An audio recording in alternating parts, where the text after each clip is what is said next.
Back in early February, SOLIDWORKS released the first of 5 service packs planned throughout the year for SOLIDWORKS 2026. And with it came several new enhancements that could very well change the way you design. These include improved organization for sketch relations, new drawing tools for faster and more accurate documentation, and beta mode AI companions featuring the brand new Leo that debuted at 3D Experience World this year. Now, these enhancements can help eliminate redundancies, improve drawing consistency and collaboration, and even make your models look more realistic. So stick around to discover what's new in SOLIDWORKS 2026 Service Pack 1.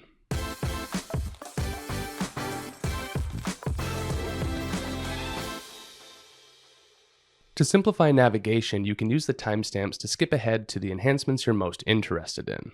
Feel free to pause here for a closer look at the subjects we'll be covering in this video. And please note that we've created a separate video dedicated to the AI enhancements included with this release. So if you're interested in those, please be sure to check out our video titled AI Tools and Virtual Companions. Now, in case you haven't already heard, SOLIDWORKS has started introducing new features throughout the year with their downloadable service packs. In the past, these used to be mostly bug fixes and stability improvements, but these days, some pretty powerful tools like AI fastener recognition and automatic drawing generation have been launched mid-year through service packs. If you purchase the 2026 edition of SOLIDWORKS, or if you're on active subscription, you already have access to these service packs. Visit solidworks.com/support/downloads, click Access Downloads, then log in with your 3D Experience ID to get access. Choose your version year, 2026 in this case, and then click Download next to the service pack you'd like to install. With all that out of the way, let's get to our first enhancement of Service Pack 1. Our first enhancement is great for those who appreciate realism in their CAD models, whether that be for a marketing project, a design portfolio, or just because it looks good. When using an environment as the model background, the flatten floor option is used to provide a sense of perspective and realism to the design. But in previous years, this could be difficult to adjust, and in some cases left a lot to be desired. In 2026 Service Pack 1, this option simply works better. Using the same HDRI scene in the same settings as the 2025 example, you'll find the model appears much more natural, and it stays in place and rotates with the scene while maintaining perspective.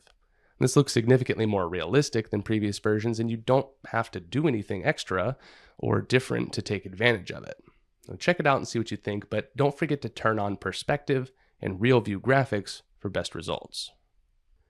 Enhancement number 2 brings us to the sketching environment, where the new Relation Groups enhancement offers more efficient organization for parallel, equal, collinear, and co-radial relations. If you're already familiar with these relations, you might recognize that they often relate more than just 2 sketch entities to one another, which makes them perfect for grouping. Now let's use the parallel relation as a quick example. In previous releases, multiple sketch segments could be selected at the same time, and a parallel relation could be applied, resulting in all the lines becoming parallel to one another. Upon closer inspection, though, you'll notice that this is not one single relation applying to all line segments, but rather a series of relations applying parallelism between lines 1 and 2, then 2 and 3, then 3 and 4, so on and so forth. And this is also apparent in the Display Delete Relations dialog, where you can see 3 separate relations. Now, functionally, this behaves as we would expect, and when one line is adjusted, all the others follow suit. But suppose you want to edit or delete or select these relations for some other reason, you have to select them one by one. Not only can this be time-consuming, but it also makes it difficult to isolate the offending relations when a sketch becomes overdefined or unsolvable. Now, with relation groups, applying the same relation in the same manner yields the exact same behavior, but as one single group of relations rather than several individual ones. And this is way easier to manage. Now, clicking any one of the relation symbols highlights the entire group, which can be suppressed or deleted or modified as needed, and the Display Delete Relations dialog shows only one simple relation. If you want to add another sketch entity to this existing group, just select the new entity, then hold Control while clicking the relation group symbol on screen, and it'll be added to the group. And likewise, if you delete a relation that is part of a group, you'll be prompted whether you'd like to remove that individual relation or the entire group. And sketch entities can also be a part of multiple relation groups as needed. Now, ultimately, relation groups for sketches should result in simpler selection editing, and even troubleshooting if and when your sketches become overdefined. And the best part is that it doesn't take much of a workflow adjustment to start using them. So try them out and see if they can be of any help to you. Our next few enhancements focus on drawings, starting with the ability to link bill of materials configurations to drawing view configurations. And this new prompt makes it much easier to keep BOMs in sync with their respective drawing views and eliminates several redundant clicks to keep them in sync manually. Here I have a drawing of a gantry assembly along with a bill of materials, complete with all of its components. In addition to this complete configuration, we have an additional configuration representing only the components that will need to be manufactured, excluding all hardware and off-the-shelf components. In previous versions, switching configurations would update the drawing view, but the related bill of materials would remain unchanged. And this made it very easy for drawing views and BOMs to become out of sync, and the only way to ensure consistency was to manually set the BOM to match the updated drawing view configuration, which is a lot of unnecessary clicks. In 2026 SP1, toggling the drawing view configuration now triggers a prompt indicating that the BOM configuration will be changed to the selected reference configuration of the view. If you click yes here, the BOM will update to be consistent with the drawing view. However, you also have the flexibility to click no on this dialog, in which case the drawing view will update, but the BOM will remain unchanged.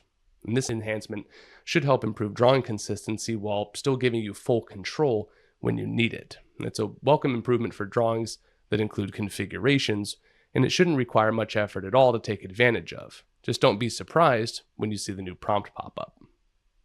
The second enhancement for drawings can significantly speed up the detailing process, and it's an option that's been around for dimensions for several years. The frame for this router assembly is constructed from weldments, and we've created a weld symbol that applies to 6 places on the design. And to be clear, this is just one example of an annotation being created at the part level. Other common part level annotations include geometric tolerances, notes, etc. So moving over to the drawing environment, the model items command can transfer this weld symbol annotation from the part model to the drawing, saving us some time and creating an associative link between the part and the drawing, which is great for design intent. However, in previous versions, annotations are often duplicated during this process and applied to each drawing view unless drawing views are specified individually, which can be pretty inefficient. And this means we're stuck cleaning up redundant annotations or applying model items view by view. The Service Pack 1 introduces a simple checkbox option to eliminate duplicates for annotations, which solves this problem. Now, model items can be applied to all views at once while preventing the same annotation from appearing in every drawing view. It's a nice quality of life upgrade that results in a consistent workflow when using model items to insert annotations or dimensions. So if you happen to be using weld symbols, notes, geometric tolerances, or other annotations in your parts, be on the lookout for this new detailing option to speed things up a bit in your drawings. The final enhancement we'll be covering in this video is also related to drawings, and it's particularly important for anyone using 2D CAD software alongside SOLIDWORKS or collaborating with others using 2D CAD. When exporting SOLIDWORKS drawing files to DWG or DXF, which are the standard file formats of 2D CAD programs like AutoCAD and DraftSight, there's an options button that provides control over version, endpoint merging, and several other parameters. But in previous versions, there were limited options for grouping drawing view geometry in the resulting DXF or DWG, and this made it tricky to manipulate the exported designs in the 2D software. In SOLIDWORKS 2025, you'll see a single checkbox labeled Export Views as Blocks. Using the default settings with this option off, the resulting DWG treats every sketch entity as an individual item. And in some cases, this might be desirable, but oftentimes mechanical components are defined in 3D and then arranged and positioned in 2D layouts, meaning that control of individual entities only serves to make things more difficult. With the Export Views as Blocks option enabled, the results are a bit different and more suitable for something like a plant layout design. Here you'll notice that each of the drawing views is treated as a singular item, known as a block, and as such, they can be moved, scaled, or otherwise modified as needed. And this is better, but there's still one major limitation, and this is where our enhancement comes in. In 2026 Service Pack 1, there's a third option for DWGs and DXFs named Export Top-Level Components as Blocks. And this option splits the difference between the previous two options, creating a unique block from each component of the assembly being represented. So in this drawing, you can see that individual components can be moved, rotated, scaled, etc. And of course, you can always explode or combine blocks for more control. And lastly, I'd like to mention that the third available option, export geometry as polylines, is equivalent to turning off the export views as blocks option in previous versions. So don't let that confuse you. Exporting top-level components as blocks is a really powerful option that can significantly improve collaboration between 2D and 3D designers, particularly when working with assembly geometry. So if you or someone you know is working with DraftSight or AutoCAD, be sure to check this out. Now that's going to wrap up this video on enhancements for 2026 Service Pack 1. But before we go, I'd like to offer a quick on-screen recap of each of the new capabilities we've covered today, along with their functions and the major benefits of using them. Feel free to pause here for a closer look if you'd like, and remember what you've seen here is only a portion of the enhancements for this service pack. There's a whole series of AI tools that have been included as well, and we've covered each of them in detail in our video on AI tools and virtual companions.